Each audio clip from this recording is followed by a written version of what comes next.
السلام علیکم ورحمۃ اللہ وبرکاتہ۔ عزیز طالبات، کیسے ہیں آپ لوگ؟ امید ہے کہ سب لوگ خیریت سے ہوں گے اور اپنی تعلیم پر خوب توجہ دے رہے ہوں گے۔ بسم اللہ الرحمن الرحیم۔ آج ہم لوگ اپنے سبق نمبر 2 کا آغاز کریں گے۔ سبق نمبر 1 میں ہم لوگ پڑھے تھے معاشرے مدرسے کا کردار، جس میں ہم لوگ نمبر 1 پوائنٹ پہ بات کر چکے تھے۔ آج ہم لوگوں نے نمبر 2 پوائنٹ سے اپنی بات کا آغاز کرنا ہے۔ نمبر 2 پوائنٹ دیکھیں بیٹا، سب لوگ سبق شروع کرنے سے پہلے ایک بات کہتا ہوں کہ سب لوگ اپنی پینسل اپنے ہاتھ میں رکھیے، اور جہاں ہمیں اہم جو ہیڈنگ ہے وہ بنانی پڑے گی ہم اس کو ہیڈنگ بنائیں گے، اور جہاں ہم لوگ کو مختصر سوال یا ڈیٹیل سوال بنتا ہوگا وہاں ہم لوگ سوالات بنائیں گے۔ اس لیے بیٹے پوری توجہ کے ساتھ بیٹھیے اور پوری توجہ کے ساتھ سنیے۔ اللہ تعالیٰ کے بابر کا نام سے شروع کرتے ہیں۔ اللہ تعالیٰ ہمیں اس میں آسانیاں پیدا کرے، اس میں ہماری مدد عطا کرے اور کامیابیاں عطا کرے۔ دیکھیے جی، نمبر 2 پوائنٹ پہ سب سے پہلے پاکستان ایک اسلامی نظریاتی مملکت ہے۔ یہ تو اس کی ہیڈنگ بنا لیں سب سے پہلے کہ یہ اسلامی نظریاتی مملکت، ٹھیک ہے بیٹے؟ چلیں شروع کرتے ہیں۔ پاکستان ایک اسلامی نظریاتی مملکت ہے۔ پاکستان، اس کا مطلب یہ ہے کہ آپ سب جانتے ہیں کہ پاکستان جو ہے وہ اسلام کی بنیاد پر حاصل کیا گیا تھا، تاکہ مسلمان ایک ایسا خطہ حاصل کرنا جہاں پر مسلمان اپنی زندگی اسلام کے اصولوں کے مطابق گزار سکیں۔ اس لیے یہاں کی تعلیم میں اس اہم نقطے کو پیش نظر رکھنا چاہیے کہ مالک حقیقی اللہ تعالیٰ کی ذات ہے۔ تعلیم کو اس بنیاد پر استوار کرنے کے نتیجے میں ایک ایسی شخصیت تیار ہونی چاہیے جو اپنی زندگی اللہ تعالیٰ کے تصرف میں دے کر اپنے ہر معاملے میں اللہ کے احکام کی پیروی کرے اور اس کی طرف رجوع کرے۔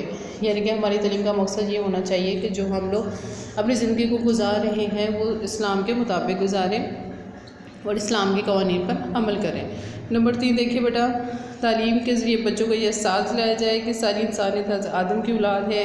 انسانیت وحدت اور معاشرتی مساوات اور رواداری کی بنیاد پر معاشرے کی تشکیل کی جا سکے۔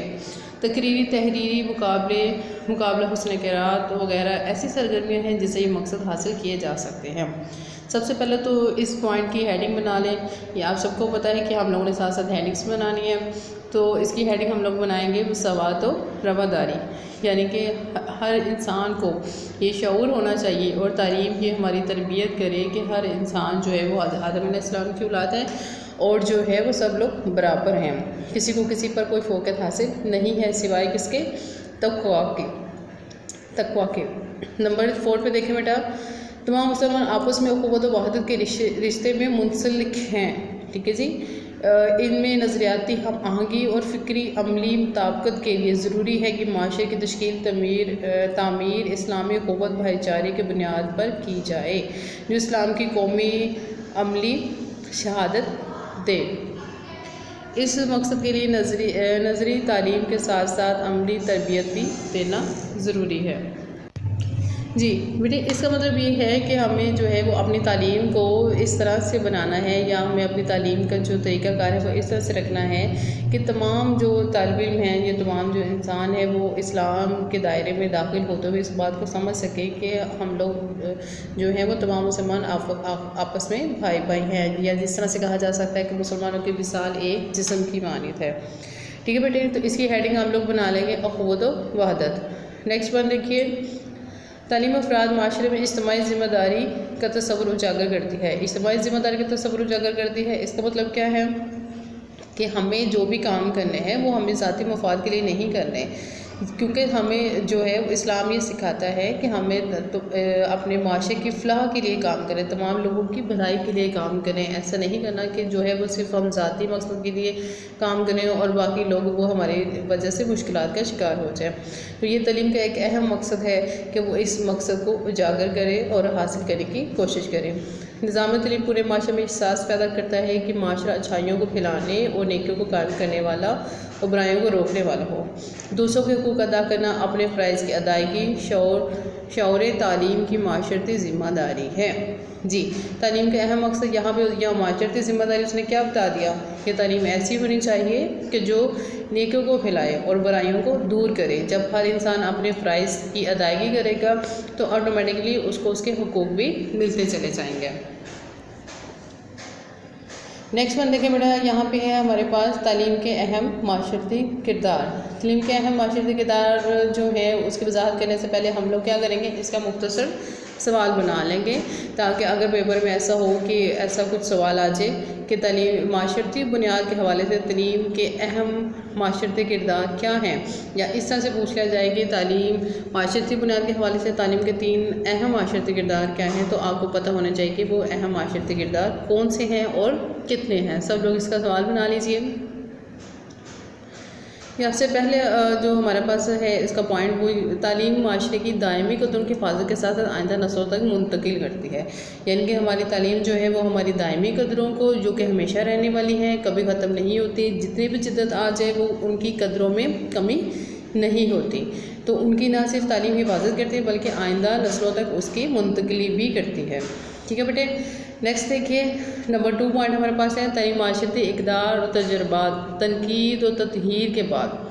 تنقید و تطہیر کا کیا مطلب ہے کہ کچھ چیزیں ایسی بھی ہوتی ہیں بیٹا جو ہمارے لیے مناسب نہیں ہوتی، جنہیں معاشرہ قبول نہیں کرتا، یا جنہیں ہمارا اسلام قبول نہیں کرتا یا اس چیز کی اجازت نہیں دیتا، تو تعلیمی اداروں کی یہ اہم ذمہ داری ہے کہ وہ کیا کریں، ان چیزوں کو تنقید کے بعد جو ہے وہ ایسی چیزیں جو مناسب نہ ہوں ان کو ختم کر دیا جائے، ان کی جگہ نئی چیزیں جو ہیں وہ لے کر آنی چاہیے۔ ہمارا جو نصاب ہے وہ لچک دار ہونا چاہیے تاکہ اس میں ہم ضرورت کے مطابق جو ہے وہ تبدیلی کر سکیں۔ ٹھیک ہے جی، اور پھر اس کے بعد اس کو نئی نسل تک منتقل کیا جائے۔ نیکسٹ ون دیکھیں جی، تعلیم کا یہ کام نہ صرف اقدار کی منتقلی اور اصلاح، یعنی کہ صرف اگلی نسلوں تک پہنچانا اور اس کی اصلاح کرنا نہیں ہے، بلکہ وہ تخلیق سے کام لے کر معاشرتی ترقی کے لیے اپنا کردار ادا کرتی ہے۔ تخلیق سے کام لے کر مطلب کیا کہ جو چیزیں ہمارے لیے بہتر ہیں انہیں شامل کر لیا جاتا ہے، اور جو بہتر نہیں ہوتی انہیں ہمارے سلیبس سے اسکپ کر دیا جاتا ہے یا اس کو ختم کر دیا جاتا ہے۔ یہاں تک ہم لوگوں نے معاشرتی بنیادیں پڑھ لیا۔ اب بیٹے ہمارے پاس ہے تعلیم کی معاشی بنیادیں۔ معاشی بنیادوں سے پہلے ہم لوگ یہ بات سمجھیں گے کہ معاشی اور معاشرتی میں کیا فرق ہے۔ معاشرتی کس سے ہوتا ہے؟ سوچیں ذرا، اپنے ذہن میں زور دیں سب لوگ، معاشرتی کسے کہتے ہیں؟ معاشرتی سے مراد معاشرے سے ہے، یعنی کہ سماج سے، اور معاشی سے مراد کیا ہے؟ یعنی کہ ہمارے جو پیسوں کا لین دین ہے، جو کاروبار ہے، جو تجارت ہے، اسے ہم کیا کہتے ہیں؟ معاشی۔ معاشرتی بنیادیں ہم نے پڑھ لیا، اب ہم پڑھیں گے معاشی بنیادیں۔ ٹھیک ہے جی، کسی بھی معاشرے کی ترقی و خوشحالی کا دار و مدار اس کے معاشی وسائل، ان کے صحیح استعمال پر ہے۔ دیکھیں بیٹا یہاں پر 2 باتیں ہیں، ایک تو ہمیں معاشی وسائل کے بارے میں پتہ ہونا چاہیے، اور پھر کیا ہونا چاہیے؟ ان کا صحیح استعمال بھی پتہ ہونا چاہیے۔ ایسا نہ ہو کہ لوگوں کے دل میں جو ہے وہ اس کی قدر ہی موجود نہ ہو، اس کی ویلیو ہی انہیں پتہ نہ ہو، اور وہ ان وسائل کو حاصل کرنے کے بعد اس کا بے دریغ استعمال کریں۔ جب بے دریغ استعمال ہوگا، مطلب ہم بغیر سوچے سمجھے اس کا استعمال کریں گے، اس کا ضیاع کریں گے، تو کیا ہوگا؟ آئندہ نسلوں کے لیے وہ وسائل ناکافی ہو جائیں گے، جو کہ ہمارے معاشرے کے لیے بھی مشکل کا سبب بن سکتے ہیں۔ یہاں پہ دیکھیں لکھا بھی ہوا ہے وسائل کی کمی۔ اچھا یہاں پہ دیکھیں جی، اس طرح وسائل کی کمی بھی معاشرے کی اقتصادی ترقی پر اثر انداز ہوتی ہے، یعنی کہ وسائل اگر موجود نہیں ہیں تو ہماری معاشرتی ترقی جو ہے وہ ممکن نہیں ہے۔ وسائل کی کمی کو محنت اور بہتر منصوبہ بندی سے کسی حد تک پورا کیا جا سکتا ہے، یعنی کہ ہم اگر اللہ تعالیٰ نے جیسے دیکھیں پاکستان ہے تو پاکستان میں بے شمار قسم کے وسائل موجود ہیں جو اللہ تعالیٰ نے ہمیں عطا کیے ہیں، جیسے سوئی گیس ہے، پانی ہے، ہماری معدنیات ہیں۔ ٹھیک ہے جی، تو اس طرح سے ہم لوگ کیا کریں گے؟ بہتر منصوبہ بندی کریں گے اور محنت کریں گے اور ان وسائل کو حاصل کریں گے، اور پھر ساتھ ساتھ جو ہے وہ تمام افراد کو ان کا صحیح اور مناسب استعمال بھی سکھائیں گے۔ تو یہ تعلیم کی ذمہ داری ہے کہ وہ عوام میں شعور پیدا کرے کہ انہیں اللہ تعالیٰ کی نعمتوں کو کس طرح سے استعمال کرنا ہے، اور پھر ان پر کس طرح سے شکر ادا کرنا ہے۔ یہاں پہ دیکھیں بیٹا، دنیا کے ترقی یافتہ ممالک نے افراد معاشرہ کی تعلیم، خاص طور پر سائنس اور ٹیکنالوجی کی تعلیم و تربیت کے ذریعے معاشی مسئلے کا حل پیش کر کے دوسروں کے لیے نمونہ پیش کیا۔ اب ترقی یافتہ ممالک کون سے آپ کو پتہ ہی ہے، ترقی یافتہ ممالک وہ ہیں جو ترقی کر چکے ہیں۔ ترقی پذیر کون سے ہیں؟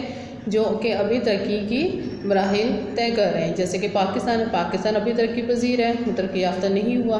ٹھیک ہے جی، تو ترقی یافتہ ممالک جو ہے انہوں نے کیا کر دیا، انہوں نے یہ کیا، انہوں نے یہ دنیا کو ایک میسیج دیا، یا ایک جو ہے وہ ایک نمونہ پیش کیا۔ کیا نمونہ پیش کیا؟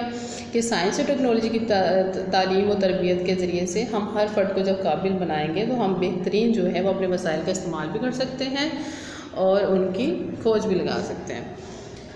نیکسٹ بات دیکھیں بیٹا، تعلیم اور معاشیات کا باہمی تعلق۔ تعلیم اور معاشیات کا باہمی تعلق کیا ہے یہ ہم دیکھتے ہیں۔ اس ہیڈنگ میں کیا بتایا گیا ہے، تعلیمی ادارے افراد و معاشرے کو مختلف پیشوں کے لیے زیور تعلیم سے آراستہ کر کے معاشرے کی ضرورت کو پورا کرنے میں مدد دیتے ہیں، یعنی کہ تعلیم جو ہے وہ انسان کو مختلف قسم کے پیشوں کا جو ہے وہ علم فراہم کرتی ہے، جیسے ڈاکٹر ہیں، جیسے انجینئرز ہیں، جیسے بینکر ہیں، جیسے تاجر ہیں۔ یہ ساری چیزیں کون سکھاتا ہے ہمیں؟ تعلیم اس کے بہترین طریقے ہمیں سکھاتی ہے کہ ہم کس طرح سے اس سے زیادہ مستفید ہو سکتے ہیں، اس کو اپنے معاشرے کے لیے بھی مفید بنا سکتے ہیں، اور اس کے اثرات سے صرف معاشرے کے سماجی، سیاسی اور گھریلو زندگی پر پڑتے ہیں۔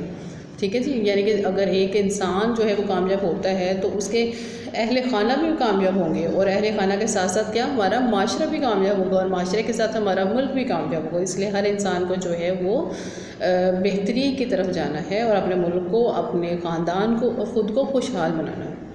تعلیم کے ذریعے معاشرے کے افرادی قوت کو معاشی ذمہ داریوں سے عہدہ برآ ہونے اور معاشی ترقی میں اپنا کردار ادا کرنے کے لیے قابل بنایا جائے۔ اگر تعلیم افراد معاشرے میں ایسی خوبیاں اور اوصاف پیدا کرے جو ایک جدید اور ترقی یافتہ معاشرے کے لیے ضروری ہیں، تو کوئی وجہ نہیں کہ کسی ملک معاشی اور اقتصادی لحاظ سے خوشحال نہ ہو۔ مثلا تعلیم کے ذریعے طلبہ میں تحقیق، تجربہ، ہنرمندی، احساس ذمہ داری، کام میں لگن جو ہے وہ پیدا کر دی جائے، تو کیا ہوگا، ہر انسان اپنی ذمہ داریوں کو بخوبی سمجھے گا اور اس سے مستفید خود بھی ہوگا اور دوسروں کو بھی فائدہ پہنچائے گا۔ ملکی نیکسٹ ون دیکھیے بیٹا، ملکی ترقی کے لیے ضروری ہے کہ ملک میں تعلیم و تربیت ایک ایسا نظام ہو جو معاشرے کے ہر شعبہ زندگی کے لیے موضوع افرادی قوت مہیا کرنے کا ہے، یعنی کہ ہمارا نظام تعلیم ایسا ہونا چاہیے کہ تمام افراد جو اس دنیا میں موجود ہیں یا جو ہمارے پاکستان میں، جو جیسے پاکستان کے نظام تعلیم کی بات کریں تو پاکستان کو جس شعبے میں جتنے افراد کی ضرورت ہے اتنے افراد کو اس پیشے میں ماہر کرنا جو ہے وہ تعلیم کی ذمہ داری ہے۔ گویا ملک کے نظام تعلیم میں معاشی ترقی کے لیے مندرجہ خصوصیات پائی جاتی ہیں۔ یہ خصوصیات انشاءاللہ ہم لوگ جو ہیں وہ اگلے سبق میں پڑھیں گے۔ اب اپنا بہت زیادہ خیال رکھیے گا، دعا میں یاد رکھیے گا، اور اس کو یاد کرنے کی پوری کوشش کیجیے گا۔ بہت آسان ہے، بہت آسانی سے یاد ہونے والا ہے۔ اپنا بہت خیال رکھیں۔ اللہ حافظ۔